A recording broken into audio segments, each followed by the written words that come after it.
My sister beat me until I couldn't breathe. Dad just laughed. She's just emotional. I'm Maya. And for 22 years, my family's idea of peace was just silence. Not the good kind, but the heavy quiet that hangs after a storm, before the next one hits. It was a silence that meant my sister, Brooke, had done something again, and everyone was pretending it hadn't happened. Brooke, 2 years older than me, was the son in our Hawthorne house, a sprawling suburban home outside Toronto that looked perfect from the outside, but was a maze of unspoken rules within. Every success of hers, however small, was celebrated with fanfare. My quiet achievements, my detailed graphic design projects, my acceptance into a competitive art program, they were met with a casual nod from Dad, Richard, and a dismissive wave from Mom, Eleanor. That's nice, darling. But did you see Brooke's new social media campaign? Was a common refrain. Brooke was a whirlwind of dramatic entrances and even more dramatic exits. She had a knack for charming outsiders, building a substantial online following with her perfectly curated life. Behind closed doors, however, she was a tempest, especially when her carefully constructed facade threatened to crack. My early memories are a blur of her tantrums, always excused by Eleanor as Brooke's just sensitive, dear. Richard, my father, usually just chuckled. She's got a big personality. That one? My own reality, my quiet observations, my very pain, were constantly invalidated, swept under the rug of Brooke's emotions. This systematic erasure of my feelings was the deepest wound, far more profound than any superficial cut. It taught me early on that my truth didn't matter. I found my refuge in art. While Brooke chased fleeting online trends, I immersed myself in colors and lines, expressing the unspoken tensions that permeated our home. My dream was to save enough to attend a prestigious art school, a dream Eleanor and Richard considered frivolous. Art doesn't pay the bills, Maya, Richard would often declare, while simultaneously boasting about Brooke's latest unpaid brand, collaboration. I freelanced tirelessly, often working late into the night, tucking away every dollar, determined to sculpt my own future. Then came the night, everything shattered. Brooke, flailing after a major online deal fell through, due to her own negligence, found me sketching quietly in the living room. You think you're so smart, don't you, with your little doodles? She sneered, her eyes blazing. Before I could respond, she lunged. Her hands were around my throat in an instant, squeezing. My breath hitched. A desperate gasp caught in my chest. I clawed at her arms, my vision blurring. Brooke, stop! I choked, but her grip only tightened. The air left my lungs in ragged gasps. Just then, Richard walked in, drawn by the commotion. My eyes, wide with terror, met his. He didn't rush forward. He didn't intervene. Instead, he just stood there, watching, a faint smile playing on his lips. Brooke, honey, cool it, he said, not with alarm, but with exasperated amusement. She's just emotional tonight. Maya, Brooke, hearing his voice, released me abruptly. I crumpled to the floor, gasping, tears streaming, trying desperately to pull air into my burning lungs. Richard simply chuckled. See? Told you. Just needs to calm down. He didn't even offer a hand. He just turned and walked away, leaving me wheezing on the cold floor. The sound of his casual laughter echoing in the silent house. That laughter, that casual dismissal of my terror, was the turning point. As I lay there, trembling, the cold, hard reality solidified. My father, who was supposed to protect me, chose to be an enabler. My physical pain was nothing more than a minor inconvenience, a dramatic display in their eyes. The next morning, still bruised and shaken, a new resolve solidified within me. I was done being the silent victim. I was done being invalidated. My first step was meticulous documentation. I began keeping a detailed journal, not just of what Brooke did, but how Eleanor and Richard reacted. Their words, their body language. I took discreet photos of my fading bruises, the red marks on my throat. I even started voice recording some of their more volatile interactions. I learned to activate my phone's recorder with a simple, practiced movement, capturing exasperated sighs and Richard's condescending chuckles. This evidence, I knew, was my shield. I backed it all up. Multiple copies, hidden in encrypted cloud storage and on a hard drive in a bank safety deposit box. Next, I remembered something my grandmother Lillian had often said. A quiet, observant, the woman who saw far more than she let on. She had a fondness for antique furniture and old family documents. Before she passed, she had pressed a small ornate key into my hand, whispering, "There are some things, Maya, that are best kept in the right hands. True legacies aren't always what they seem." I started sifting through old papers, dusty boxes in the attic, looking for anything related to grandmother Lillian. It was a long shot, a desperate hope. Meanwhile, Brooke's online career was teetering. Her carefully curated posts often belied a volatile temper, and whispers of behind-the-scenes diva behavior were starting to circulate among her online partners. Eleanor and Richard, oblivious or unwilling to see the truth, continued to prop her up, diverting funds from the family's joint savings, which, unbeknownst to them, was mostly composed of my careful contributions to fund Brooke's increasingly elaborate and desperate content creation. One afternoon, tucked away in grandmother Lillian's old desk, I found it, a thick leather-bound journal disguised as a photo album. Inside, among beautiful pressed flowers, was a meticulously detailed amendment to her will, notarized and legally binding. It outlined a contingency for the Hawthorne house. If direct, demonstrable physical harm, or prolonged documented emotional and financial neglect by parents towards any grandchild could be proven, my name was explicitly mentioned would inherit the house immediately, provided she could buy out any remaining small financial interests of the other heirs at a nominal sum. My grandmother had seen it all. She hadn't trusted Eleanor or Richard with the full inheritance, and she had certainly foreseen Brooke's destructive tendencies. The small key she gave me was to a safe deposit box containing the original, legally filed documents. A quiet, knowing smile touched my lips. The game was about to change. I spent the next few weeks gathering more evidence, compiling everything into a comprehensive legal binder. The journal entries, the time-stamped photos of my bruises, the chilling voice recordings of Richard's laughter and Eleanor's dismissals.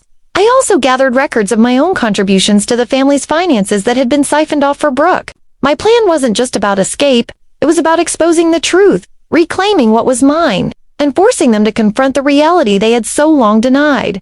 Brooke landed an interview with a major lifestyle brand, a massive break that could solidify her career. The entire household buzzed with excitement. Eleanor bought her a new outfit. Richard bragged to anyone who would listen. I watched, silent, a calm storm brewing within me. The night before her big interview, Brooke left her laptop open on the kitchen counter. Her portfolio was glowing on the screen, meticulously crafted to hide her volatile nature. One detail caught my eye, a fabricated collaboration with a well-known nonprofit, complete with glowing testimonials. I knew for a fact she had never worked with them. My heart hammered, but my hands were steady as I took detailed screenshots. I didn't expose her directly to the lifestyle brand. Instead, I anonymously and carefully, leaving no digital footprint back to me, shared selected snippets of the incriminating information, the fabricated collaboration, hints of volatile behavior, even blurred images of bruises that were unmistakably similar to mine but not mine specifically. To maintain anonymity to a popular online forum frequented by industry insiders and social media auditors, I framed it as a public service announcement about the importance of due diligence on influencers. The internet, I knew, would do the rest. The next morning, Brooke left, radiating confidence. She returned by noon, her face a mask of confusion, then fury. "Someone sabotaged me," she screamed, throwing her designer bag across the room. "They knew everything. They said anonymous tips came in about my unprofessional conduct and questionable collaborations." My interview was cut short. Eleanor rushed to comfort her. "Who would do this, sweetie? It's outrageous." Richard mumbled about jealousy. Brooke's eyes darted around the room, finally locking onto mine. "You," she hissed, her voice low and venomous. I simply tilted my head, offering a small, knowing smile. Funny how the truth has a way of finding its way out, isn't it? That evening, the Hawthorne house erupted. Brooke threw a crystal vase, Eleanor screamed, Richard bellowed. I calmly retreated to my room, locking the door, a profound sense of peace settling over me. The dominoes, I knew, were just beginning. Their fall, over the next few days, whispers about Brooke intensified online. Her previously lucrative brand deals started to dry up. The lifestyle brand, alerted by the online chatter, quietly rescinded their offer. Brooke was forced to delete comments, then entire posts, as her perfect online world crumbled around her. While Brooke spiraled, I moved forward. I contacted a nonprofit legal aid organization specializing in family exploitation, carefully laying out my case. The legal counselor, Sarah, listened with a quiet, empathetic understanding that I hadn't received from my own family in years. When I presented grandmother Lillian's will amendment and my meticulously compiled evidence, her eyes widened. "Maya, this is incredibly strong. Your grandmother was a genius. You have a very clear path to ownership." They agreed to help me file the necessary paperwork. I didn't say a word to Eleanor or Richard that week. Not about the house, not about Brooke's declining career.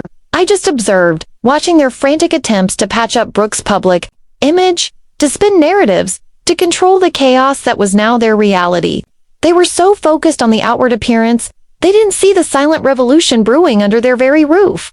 The day I left, I packed a single bag, leaving behind the weight of years of invalidation. On the kitchen counter, I placed a neatly folded copy of the legal documents, the will amendment, the property transfer papers, and a formal notice of change of ownership for the Hawthorne house, effective immediately. I had legally purchased their remaining small financial interests from them using a separate fund from my grandmother's trust. A fund Eleanor had long claimed had mysteriously vanished. They didn't know yet, but the house, their symbol of control, was now mine. When Eleanor and Richard returned home that evening, they found the envelope with my name on the letterhead. Richard's face, usually so composed, contorted with confusion, then disbelief, then pure, unadulterated fury. "You can't do this, Maya." Eleanor's voice trembled, a sound I had never heard before.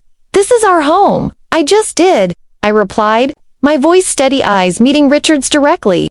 "Grandmother Lillian's will. Section 7, subsection B. You'll find all the details there. Don't worry, I've given you a month to find new arrangements. 30 days, to be exact." Brooke, overhearing from the hallway, lunged at me, eyes wild. "You witch! You ruined everything." But this time, I didn't flinch. This time, I had documented everything. This time, I was holding all the cards. I simply lifted my phone, showing her the recording light, and her enraged face froze. "I have everything I need, Brooke, and I'm not scared anymore." 30 days passed, a blur of escalating chaos at the Hawthorne house. Brooke spiraled, her online career completely derailed. The digital world, once her stage, became her prison. Attempts to regain relevance backfired. Every time she checked her declining follower count or opened another email about a canceled partnership, she'd scream, cry, or threaten lawsuits. But she never followed through because, deep down, she knew I had the truth, documented and undeniable. Eleanor and Richard tried their usual tactics. First, the silent treatment. Then, the gaslighting. "You've always been so dramatic, Maya Brooke. Didn't mean to hurt you. She was just under pressure." Richard even tried to pull rank. "This house was never meant for you, Maya. It's family property." To which I simply smiled and replied, "Funny, the legal documents say otherwise. Grandmother, Lillian was very clear. Not once, did they utter the words I had craved for so long. We're sorry." Brooke, with nowhere left to turn, stormed into my room the week before the move-out deadline. "You're ruining my life. You're so obsessed with being a victim. You forgot how to be a sister?" Her words, once so potent, now held no power over me. Being your sister meant bruises, silence, and pretending your rage was just emotional. I responded calmly, my voice unwavering. I didn't forget how to be one. I just chose not to be abused for it anymore. She grabbed a heavy ceramic mug from my desk and hurled it. It shattered inches from my face. I didn't flinch. I simply picked up my phone and spoke one word. "Police." Brooke screamed again, but I didn't hear the words, only the raw panic, the utter loss of control in her voice. The truth was, this wasn't just about a broken rib or a lost breath. This was years of being the backup, the afterthought, the one who got blamed for every missing item, every family argument. This was the story of my life, and for the first time, I was writing the ending. The police arrived. Brooke locked herself in her bathroom, sobbing hysterically. Eleanor begged me, "Maya, please. This will destroy her future." I looked at her, my gaze clear and steady. "You should have thought about her future the day you laughed as I struggled to breathe. You should have thought about my future, which you systematically drained for years." They were given one final extension, 48 hours to vacate. The day they left, there were no goodbyes. Brooke stomped out with 2 garbage bags of clothes, Eleanor's tearful pleas echoing behind her. Richard didn't look at me. His eyes were fixed on the worn carpet, as if he couldn't bear to face the daughter he had spent a lifetime dismissing. Once the Hawthorne house was silent, truly silent, I stood in the middle of the hallway and listened. No slammed doors. Number condescending remarks. No Brooke pretending she was untouchable. No Eleanor playing referee with a loaded bias. Just peace. A profound, liberating peace. A week later, I began renovations. I painted over the holes in the walls, replaced the old, emotionally charged furniture, and scrubbed away the lingering memories. Then, I did something truly bold. I transformed Brooke's old room into my art studio, a vibrant space dedicated to the one thing Eleanor and Richard always said would never pay the bills. And then, I opened my inbox and finally responded to the full scholarship offer from the prestigious art university that I had deferred months ago. They wanted me back. And I went, not with baggage, but with freedom. Months passed, my art flourished online, gaining recognition I never dreamed of. I started freelancing for major companies, some that Brooke had once desperately tried to impress. My professors championed my unique perspective, and slowly, then, all at once, my true voice returned. One day, I received an anonymous message. On LinkedIn, did you really ruin your sister's life just to get into school? I smiled, typing back, no. I rebuilt my own. She just got caught in the debris of what she destroyed. Then, I logged off. The last I heard, Brooke was living with a distant friend, bouncing from one short-lived job to another, her online presence a shadow of its former self. Eleanor and Richard had moved in with an aunt who wasn't as blind to their manipulations, and their calls to me dwindled, replaced by awkward, unanswered texts. Every holiday I spent with people who genuinely cared, who knew how to love without bruising, who never dismissed my pain. On my graduation day from art school, I didn't invite my biological family, but I did wear grandmother Lillian's delicate, silver locket, a silent symbol of her foresight and my freedom. As I stepped onto the stage, I whispered, "This one's for every time I was told I didn't matter." The applause wasn't thunderous. It didn't need to be, because this time, I was the one holding the pen, and the ending. It was finally, truly, gloriously mine. Hope you enjoy and learn from this story. Please tell me in the comments from where are you watching from ... and don't forget to subscribe this channel for more real-life stories.